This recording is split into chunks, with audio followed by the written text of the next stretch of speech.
Bismillahirrahmanirrahim. Assalamualaikum warahmatullahi wabarakatuh.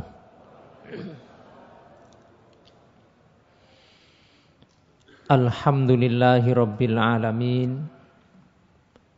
Wal aqibatu lil muttaqin. Wala udwana illa 'alal zalimin. Asyhadu an la ilaha illallah Dzul quwwatil matin wa asyhadu anna Muhammadar Rasulullah shadiqul wa'dil amin. Allahumma salli wa sallim wa barik ala nabiyyinal karim nabiyyina Muhammadin wa ala alihi wa ashabihi wa man da'a bi da'watihi wastanna bi sunnatihi ila yaumiddin. Amma ba'du. Segenap para pengurus baik yayasan maupun takmir Masjid Namirah dan seluruh keluarga yang sama-sama kita hormati, para jamaah, para bapak, para ibu, hadirin rahimakumullah.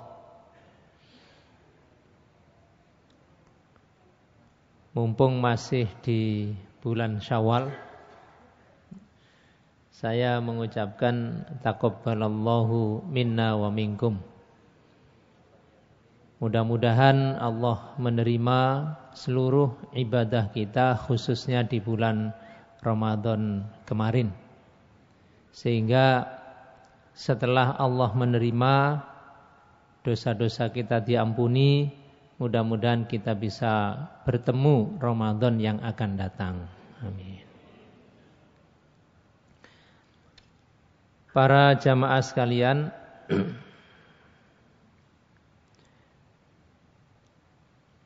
kajian tafsir kita adalah tafsir surat Al-Fath. Dan kita kemarin sebelum libur sampai pada ayat 17-16. Namun khusus pada malam ini sebagai pembuka ya. Bukan bermaksud meninggalkan surat Al-Fatah, tapi mudah-mudahan dengan selingan ini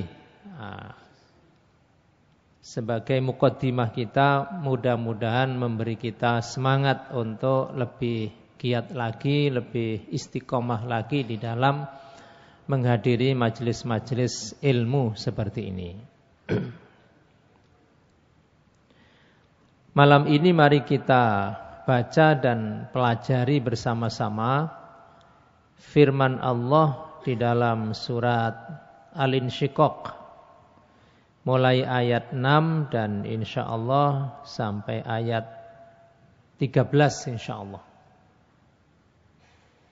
Muqaddimah kan tidak perlu panjang-panjang kecuali muqaddimahnya Ibnu Khaldun.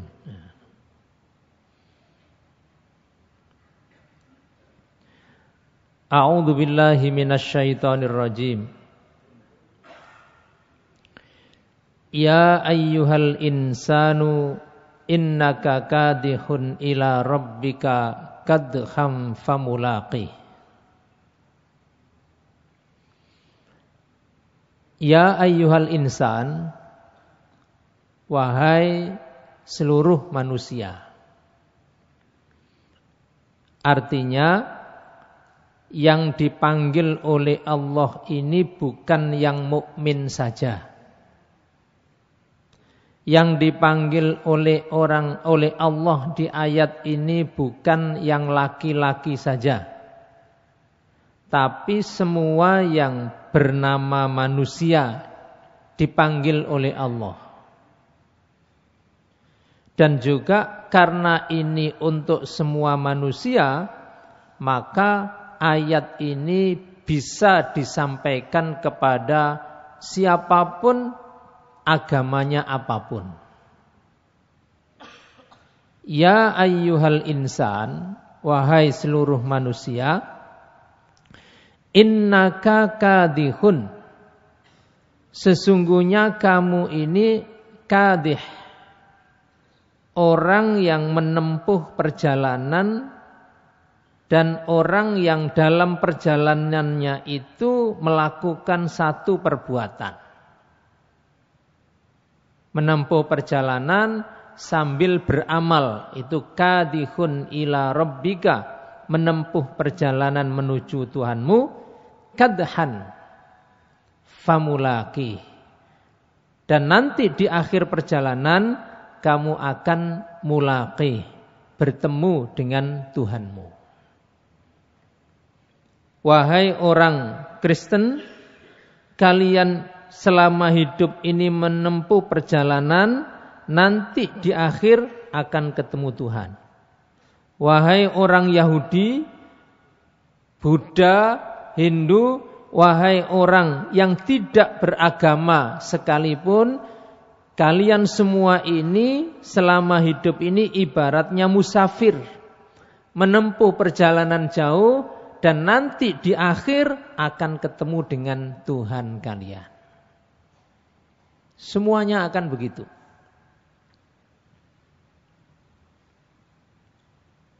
Jamaah sekalian, kita ini dulu hidup di alam, menurut bahasa Al-Quran, alam kematian, alam roh. Roh kita sudah diciptakan, tapi jasad kita belum dilahirkan ke bumi. Di mana kita? Di sisi Allah. Kita tidak tahu di mana. Berapa lamanya kita waktu itu? Kita juga tidak tahu. Wa kaifa takfuruna billahi wa kuntum amwat. Dulu kita ada di dalam kematian. Lalu fa'ahyakum, kita lahir ke dunia ini dalam keadaan hidup sekarang ini. Ini tahapan yang kedua. Ada orang yang lahir tanpa ayah, tanpa ibu, Nabi Adam. Ada yang lahir tanpa ayah, tanpa ibu, tapi diambil dari sebagian tertentu dari laki-laki, yaitu Hawa. Ada yang lahir dari seorang ibu, tidak ada ayahnya, Isa ibnu Maryam. Dan kita ini semuanya alhamdulillah lahir dari seorang ibu dan ayah. Lahir ke sini, ke dunia ini.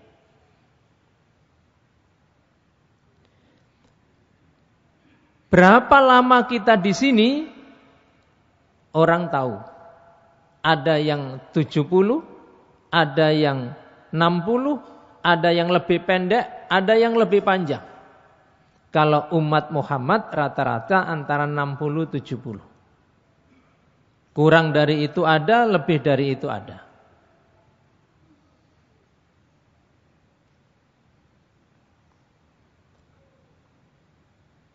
Dari waktu sebelumnya yang kita berada di alam kematian, sekarang kita di dunia ini lebih pendek, lebih singkat.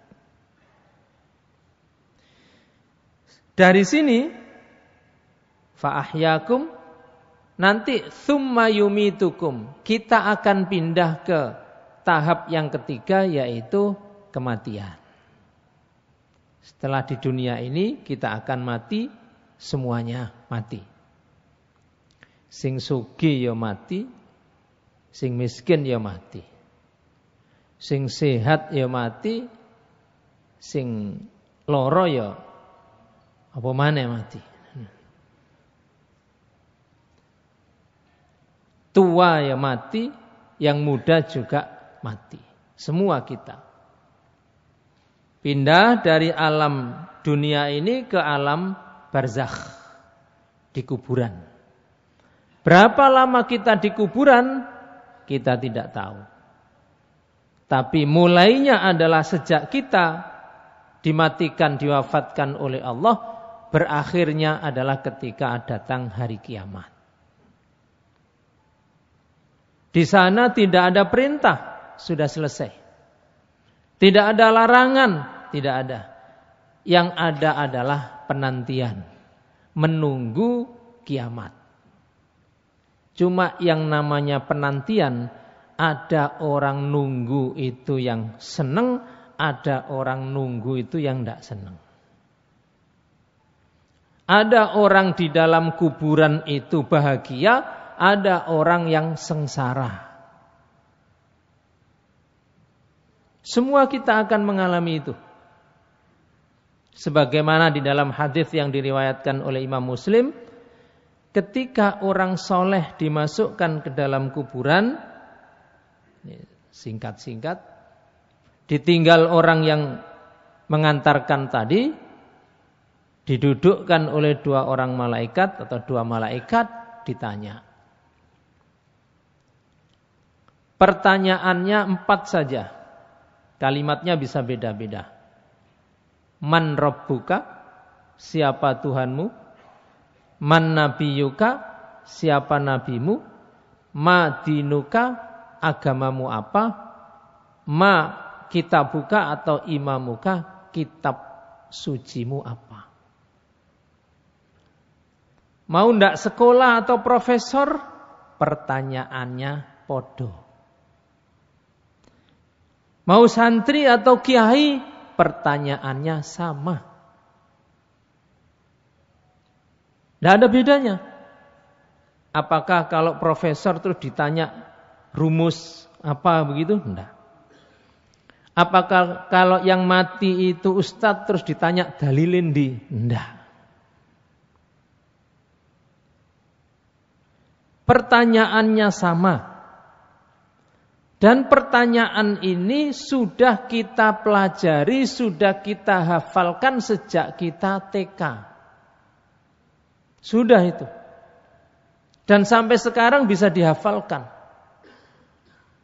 Ketika orang mukmin, orang soleh itu ditanya semuanya pertanyaan tadi, kemudian bisa menjawab, Rabbi Allah, Tuhanku Allah.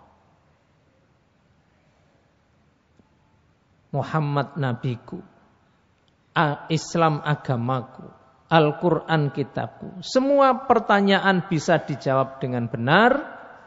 Maka Allah perintahkan kepada para malaikat, ufrushu lahu abwabal jannah. Dari kuburnya itu hamparkan permadani yang luas sampai pintu surga. Dari kuburannya sampai surga itu terbuka. Setiap pagi dan petang mencium aroma wanginya surga dari kuburannya. Setiap pagi dan petang ditunjukkan nikmat-nikmat yang nanti ketika masuk surga dia dapat itu. Ditunjukkan istana, rumah yang megah. Ini nanti rumahmu. Balasan buat siapa itu? Rumah istana di surga. Ada hadisnya. Man bana lillahi masjidan banallahu lahu baitan fil jannah. Barang siapa yang waktu di dunianya membangun masjid, musola, langgar untuk Allah, Allah ganti dia dengan rumah di surga. Orang yang rajin sholat duha disediakan rumah di surga. Ditunjukkan buah-buahan, minuman, makanan, dan ditunjukkan bidadari-bidadari surga. Setiap pagi dan petang ketok. Yang kata Al-Quran, bidadari itu lam yatmithunna insun walajan. Belum pernah disentuh siapa-siapa. Bahkan di dalam Al-Quran disebut qawarir. Ini tidak tahu bagaimana surga itu menggambarkan bidadari itu transparan. Tubuhnya itu tembus pandang. Itu menenok swarga, gak ono kene sana swarga. Yang kata penyair itu seandainya dia minum anggur surga yang warnanya merah, itu kelihatan kemana urat-uratnya itu kelihatan itu. Air itu kemana? Karena saking beningnya. Orang yang di dalam kuburan setiap pagi dan petang ditunjukkan nikmat-nikmat seperti itu, maka dia akan minta pagi dan petang, minta kepada Allah, ya Allah, matas sa'ah. Kapan kiamat? Kapan kiamat? Sudah tidak ganti. Itu kalau orang soleh. Nanti itu maknanya famulaqi, maka kamu akan ketemu Tuhan nanti di akhir. Yang kedua, orang yang tidak soleh, banyak berbuat dosa, masuk di dalam kuburan, sama dengan orang yang pertama, begitu yang mengantar sudah pulang, didudukkan, lalu diberi pertanyaan. Pertanyaannya sama, man rabbuka, man nabiyuka, ma dinuka, ma kitabuka, sama. Tapi setiap kali pertanyaan diajukan, dalam hadis dia menjawab, la adri, embuh, aku gak eruh. Apakah tidak pernah tahu? Dulu waktu di dunia tahu. Apakah tidak pernah belajar? Pernah. Tetapi jawaban di kuburan ini bukan karena hafalan, bukan karena memori, karena amal perbuatan. Nah dulu disuruh Allah tidak mau kok, ya, tidak bisa menjawab kalau Tuhannya itu Allah. Begitu seterusnya. Wong dulu tidak pernah ngaji kok, bagaimana bisa menjawab kitabmu apa? Baca saja tidak pernah.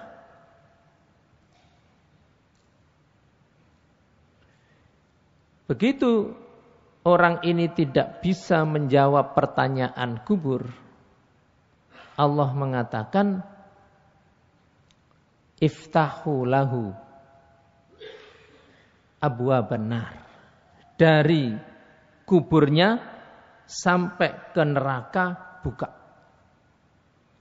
Tapi sebelum itu Allah perintahkan tanah yang ada di kanan kiri kuburan itu menjepit tubuhnya. Sampai dikatakan hancur lebur tulangnya serta hangus tubuhnya karena dihimpit bumi dan dibakar api. Rawahu idalailah. Judulnya apa itu? Oh, apal, siksa kubur. Sampeyan kok apal ya? Sing cilik-cilik gak menangi. Ini kan 50 tahun ke atas. Iya. Buka dari kuburnya itu sampai ke neraka, dan setiap pagi dan sore ditunjukkan siksa-siksaan yang nanti atau besok akan diberikan kepadanya. Ditunjukkan gunting. Iki gunting sing kanggo gunting ilatmu. Karena kamu waktu di dunia kan hobimu ghibah. Ghibah itu dulu offline, sekarang online.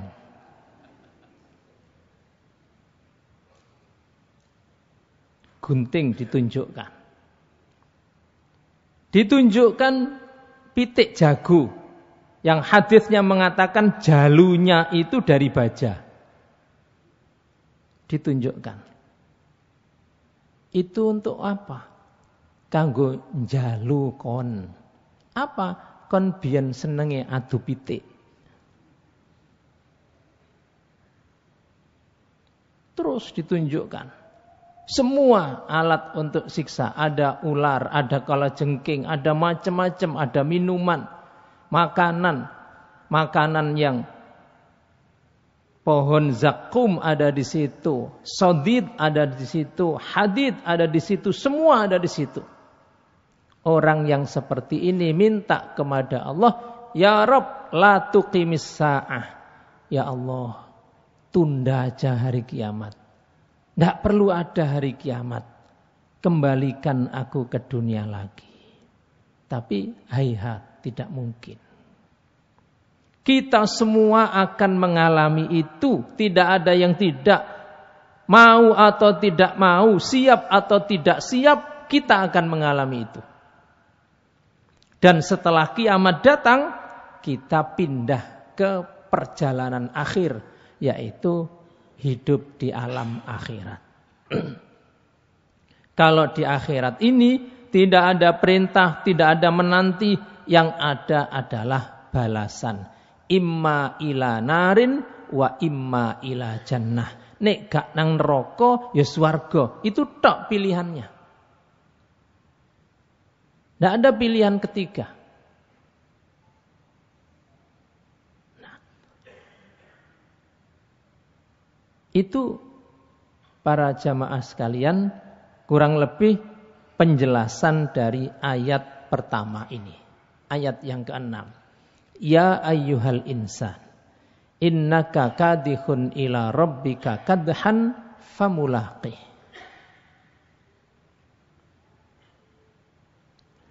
Nah, nanti di hari akhir ada dua model manusia. Yang pertama, fa amma man utiya kitabahu biyamini. Fa amma, adapun man utiya, orang yang diberi kitabahu, kitab catatan perbuatannya, biyaminihi, ada dua tafsir. Biyaminihi itu baina yadaihi, dikasihkan dari arah depan. Tafsir yang kedua, yang ngasih itu tangan kanan, yang menerima juga tangan kanan, dan diberikan dari arah depan. Kita di dunia, kalau ada orang ngasih dengan tangan kanan, yang menerima juga dengan tangan kanan, itu kode, isyarat kalau barang yang diserah terimakan itu barang yang baik. Nanti di akhirat seperti itu, walaupun tidak persis. Malaikat mengasihkan catatan buku ini juga dengan tangan kanan. Orang yang diberi catatan itu menerimanya dengan tangan kanan. Ini pertanda kalau buku ini isinya baik. Isinya bagus. Nah, itu isyarat. Kalau atau serah terimanya seperti itu, maka proses berikutnya fasaufa yuhasabu hisabai yasiro. Orang ini akan yuhasab, dihitung, dihisab amalnya hisabai yasiro. Caranya ngitung itu yasiro, ringan, enteng, tidak terlalu rumit. Di dalam tafsir Ibnu Katsir dijelaskan bagaimana caranya Allah menghisab amal orang ini dengan hisaban yasiro, enteng, yanzuru ilaihi. Allah melihat catatan amalnya tadi, tsumma yatrukuhu, terus dilewati begitu saja. Gak suwe blas didelok. Kalau ada guru di sini, dan pasti ada, kalau ngoreksi jawaban pertanyaan atau soal muridnya, tulisannya apa, benar, bersih, tidak ada coretan, dan gurunya tahu ini santrinya, muridnya itu bagus, pinter, gimana cara guru itu ngoreksi? Dibuka-buka gitu aja, apik. Tidak terlalu detail, itu manusia. Wis apik iki apik, selesai, 100. Artinya kalau seandainya di dalam jawaban tadi ada salah-salah sedikit, gak direken. Itu fasaufa yuhasabu hisabai yasiro. Orangnya ahli sholat, ahli puasa, ahli baca Al-Quran, dengan orang silaturahimnya baik. Kalau sudah ibadah-ibadah yang pokok, terutama sholatnya itu dilihat bagus, yang lain aja direken ono salah-salah said. Itu fasaufa yuhasabu hisaban yasira. Apalagi amal pertama di hari kiamat yang kita dihisab dengannya adalah sholat. Sholat kita. Nah, proses berikutnya setelah dikasihkan dengan tangan kanan, diterima juga dengan tangan kanan, lalu dihisab dengan cara cepat seperti itu, wayang qalibu ila ahlihi masrura. Ada kata-kata masrura di situ. Yang qalib. Ini ada para mahasiswa. Inqalaba yang qalibu. Itu adalah dulu sudah di situ, terus pergi ke situ lagi. Itu namanya yang qalib. Balik ke tempat asal. Makanya ayat yang dibaca oleh Abu Bakar, didengarkan oleh Umar ketika Nabi wafat. Gimana ayatnya itu? Qad khalat min qabli rusul, sebelumnya. Wa ma Muhammadun illa rasul. Jadi Nabi sudah wafat, Abu Bakar tahu wafat, Umar ini tidak bisa menerima. Nabi kok mati, itu tidak bisa menerima di logika Umar. Lalu oleh Abu Bakar dibacakan ayat ini. Yang kata Umar seakan-akan saya belum pernah membaca ayat itu dan merasa baru mendengar sejak Abu Bakar membacakan itu. Wama Muhammadun illa rasul. Muhammad itu bukan siapa-siapa. Dia itu hanyalah seorang rasul. Qad khalat min qablihi rusul. Sebelum dia juga sudah banyak rasul. Afa immata, apakah kalau dia mati, au kutila, atau seandainya dia terbunuh, inqalabtum ala aqabikum, kamu balik ke asal lagi, menjadi kafir lagi. Nah, inqalaba itu balik seperti dulu lagi. Nah, ada kaitannya apa dengan ini? Saya ulang, orang yang catatan amalnya diserahkan dengan tangan kanan, menerimanya juga dengan tangan kanan, kemudian dihisab dengan hisab cepat, dia akan kembali ila ahlihi, ketemu keluarganya masruro, dalam keadaan bahagia. Kenapa kok Al-Quran mengatakan kembali? Karena dulu waktu di dunia sudah pernah ketemu keluarga. Nanti setelah prosesnya lancar di surga, Bapak Ibu sekalian, di surga keluarga itu ketemu lagi. Jenengan lak seneng tuh, itu masruro.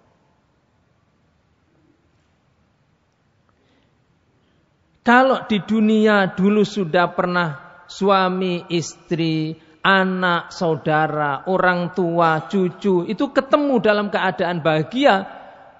Nanti di surga kumpul lagi, ketemu lagi, bahagia lagi. Syaratnya podo-podo berimani. Walladzina amanu wattaba'athum dzurriyyatuhum biiman alhaqna bihim dzurriyyatahum. Orang-orang yang beriman, terus anak putune yo melu beriman, nanti di akhirat tak kintilno. Alhaqnahum dzurriyyatahum. Anak putu itu kintil wong tuane. Syaratnya sama-sama beriman. Sama-sama ahli sholat.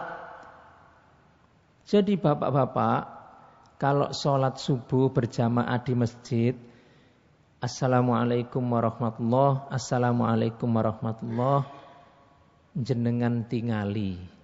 Anake jenengan nderek jamaah napa mboten?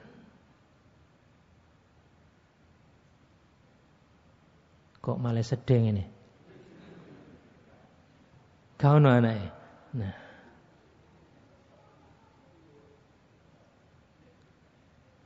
Jenengan tingali, anakku melu jamaah apa ndak?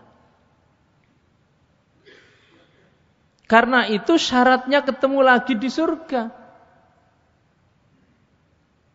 Sama-sama bapak ibunya sholat, anak putune sholat, ketemu lagi di surga. Dan jangan merasa aman, wis optimis lah mlebu swarga kabeh. Ndak. Ada nabi yang ndak ketemu istrinya. Nabi ndak ketemu istrinya. Nabi Nuh ndak ketemu istrinya nanti. Nabi Lut ndak ketemu istrinya nanti. Nabi Ibrahim ndak akan ketemu bapaknya. Nabi Muhammad sallallahu alaihi wasallam ndak akan ketemu Abu Lahab, Abu Jahal, ponakan paman ndak ketemu. Jadi kita ini belum aman. Belum terjamin. Tergantung tadi, kita orang tua ini sudah mewariskan keimanan apa belum? Itu intinya di situ.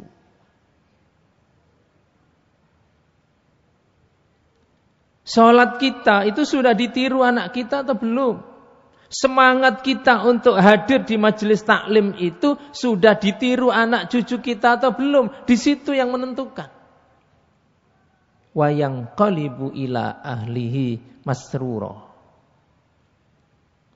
Kembali kumpul dengan keluarganya dalam keadaan bahagia. Jangan sampai ada seorang laki-laki di surga, ya Allah kok ketemu niku malih ya Allah, mboten liyane mau dalah. Iki nek swarga kok wis menderita ngene. Beda nanti. Suami istri akan kembali muda lagi. Tua akan kembali muda. Cacat akan kembali normal. Sakit-sakitan kembali sehat. Disitulah di surga. Ini orang pertama. Fa'amma man utiya kitabahu biyaminihi fasawfa yuhasabu hisaban yasira wa yanqalibu ila ahlihi masrura. Masrura di sini artinya bahagia di surga. Yang kedua, wa amma man utiya kitabahu wara'a dhahri. Wa amma adapun man utiya, orang yang dikasihkan kitabahu, kitab catatan amalnya itu wara'a dhahri. Wara'a itu belakang, dhahri itu punggungnya. Kalau arti secara harfiah, dikasihkan tapi tanpa melihat orangnya.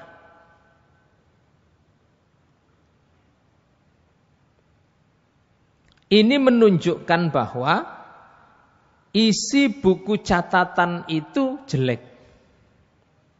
Dan orang yang memiliki pemilik buku catatan itu tidak pantas dihormati. Seperti kalau ada orang ngasih sesuatu kepada orang yang tidak dihormati, diuncal loh. PPN kono. Tidak ada penghormatan sama sekali. Dan ada orang yang seperti itu. Nanti di hari kiamat ada orang yang diperlakukan seperti itu. Dan ini sudah menjadi isyarat perjalanan berikutnya akan berat. Ini kode sudah bahwa berikutnya akan berat. Sekali lagi, yang ngasih juga tidak dengan penghormatan, yang dikasih bukan orang yang layak dihormati, buku atau catatan yang dikasihkan bukan catatan yang terhormat, elek. Orang seperti ini, fasaufa yad'u thubura. Orang ini sudah teriak kesedihan, teriak menderita, teriak akan menghadapi masalah yang berat. Yad'u thubura, alangkah celakanya aku. Padahal belum ada apa-apa, baru dapat catatan.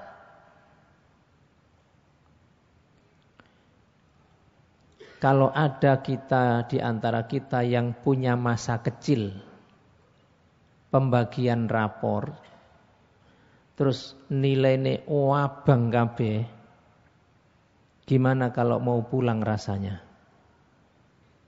Jepiping, gemeter, sudah pasti akan dimarahi bapak, dimarahi emak. Kalau melihat rapot kok merah semua ini, belum nyampe rumah sudah bingung. Itu di dunia, itu gambaran di akhirat lebih berat lagi. Fasaufa yad'u thubura, ditambah lagi wayasla sa'ira. Selanjutnya akan dibakar di neraka yang apinya sudah menyala. Al-Quran menggambarkan yasla sa'ira, api neraka itu sudah dinyalakan sejak dulu. Bukan hari kiamat lagi disumet, enggak. Kalau hari kiamat lagi disumet, dinyalakan, dunianya menurut kita ada waktu untuk seadem, gal titik panas. Enggak, neraka itu sudah panas.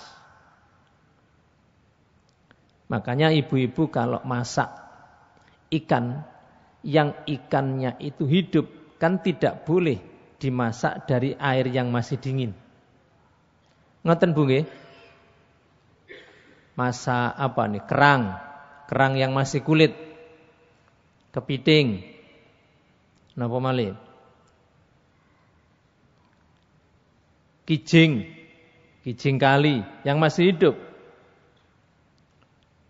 Ketika kita masak binatang yang masih hidup itu, maka air yang akan digunakan untuk masak itu harus sudah umum, sudah mendidih.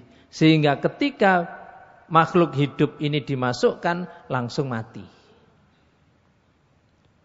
Tidak boleh nggodhog kerang kok sik banyune anyar, sik disumet kompore, menderita itu. Itulah akhlak. Itulah yang diajarkan oleh Nabi kita. Sebagaimana kalau kita hari raya kurban, satu binatang disembelih, yang lain tidak boleh nonton. Binatang-binatang yang lain tidak boleh ngelihat temannya disembelih. Itu belum digorok sudah teriris hati nuraninya itu. Nabi melarang yang begitu-begitu itu. Itu wayasla sa'ira. Saya ulang, adapun orang yang kitab catatannya itu dikasihkan melalui belakang punggungnya, maka orangnya akan berteriak karena akan menghadapi celaka dan kemudian dibakar di api neraka. Dan yang terakhir, innahu kana fi ahlihi masrura. Kata masrura diulang lagi, tapi artinya beda. Innahu, sesungguhnya orang ini, kana bien, dulu waktu di dunia, sekarang ini fi ahlihi, waktu kumpul sama keluarganya, masrura, wis seneng bien. Biene waktu nok donya wis tak kei seneng mbek keluarga, saiki wis entek senenge, wis gak seneng blas. Berarti Bapak Ibu sekalian, ada orang-orang yang dengan keluarganya bahagia tapi calon penghuni neraka. Ada. Keluarganya kelihatannya kok sakinah, kelihatannya mawaddah, kelihatannya rahmah. Sak keluarga mejeng di Facebook, mejeng di IG, naik gunung, masuk gua, nang dia kelihatan bahagia. Tapi naudzubillah, kita tidak tahu. Ternyata ngelencer morak-marik iku gak sholat. Naudzubillah. Tulan morak-marik tapi tidak sholat. itu masrura, bahagia di dunia, tapi nanti di akhirat sudah habis bahagianya, entek.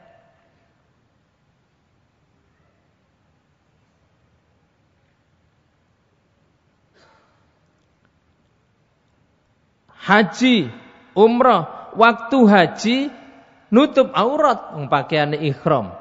Waktu umrah nutup aurat, begitu pulang umrah mampir ke Turki pakai celana jin, gak pakai jilbab. Bahagia, seneng wis dintekno nang Turki. Nanti di akhirat sudah tidak ada lagi. Makanya Allah mengatakan innahu kana, biyen iku wis seneng. Artinya jatah bahagianya sudah diambil duluan waktu di dunia. Jadi habis, nanti di akhirat tidak ada jatah bahagianya. Seperti orang pertama tadi, wa yanqalibu ila ahlihi masrura, nanti kumpul keluarganya bahagia, itu yang di surga. Tapi yang di neraka, innahu kana fi ahlihi masrura. Sama-sama masruranya. Tapi yang satu masrura di surga, yang satu dulu waktu di dunia sudah masrura. Karena itu para jamaah, rumah tangga ini ya harus bahagia. Tapi bahagianya jangan dihabis-habiskan di dunia saja. Sakinah, iya, siapa yang tidak ingin membangun rumah tangga itu terus sakinah, semua kepingin. Dan memang tujuan keluarga itu dibentuk supaya sakinah, supaya tenang, supaya bahagia. Tapi kebahagiaan keluarga jangan kemudian melupakan agama. Jangan kemudian meninggalkan agama.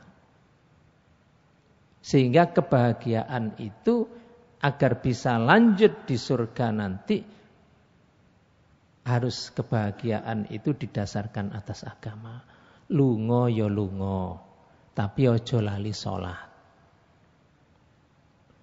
Kemanapun kita pergi di Indonesia ini, rest area lho masjidnya apik-apik, gitu. Lebih bagusan masjid di rest area dari di kampung kita. Terus apa alasannya tidak mampir untuk sholat? Apa alasannya? Nah, ini saja para jamaah sekalian, nek terus-terusnya sedih kabeh kita masjid iki ya. Ndak apa-apa, mari kita berbahagia di dunia, tapi bahagianya nanti bersambung sampai ke dalam surga Allah Subhanahu wa taala. Amin. Aqulu qauli hadza wa astaghfirullah. Wassalamualaikum warahmatullahi wabarakatuh.